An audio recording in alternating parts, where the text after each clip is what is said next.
Welcome to Blizzard Fire. We hope this video helps fire up your solution. Turn off AC supply at the breaker and isolate DC from the PV array before you begin. Confirm the inverter display reads offline or zero output after you disconnect both supplies. Wait 10 minutes after isolation to allow capacitors to discharge safely inside the inverter. During that time, don insulated gloves and eye protection rated for electrical work when handling the data logger. Keep a voltage tester handy and verify no DC voltage remains on the terminals before touching connectors. Do not proceed if you detect residual voltage or damaged insulation anywhere. Open the inverter access cover using an 8mm socket and remove screws gently to expose the data logger assembly.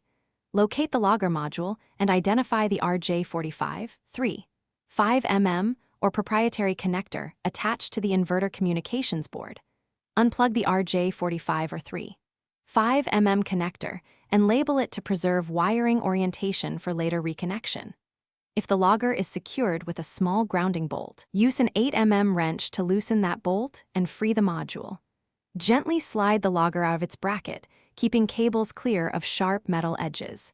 Place the logger on an anti-static mat to avoid electrostatic damage.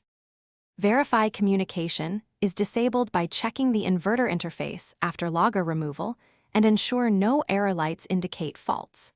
Store the logger in an anti-static bag and record serial number and removal date in your maintenance log for traceability.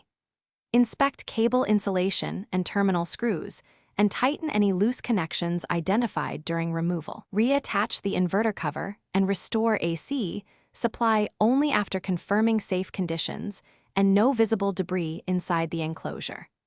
Monitor the inverter for 5 minutes to confirm normal operation and no new alarms. Thanks for watching. If you found this helpful, don't forget to like and subscribe.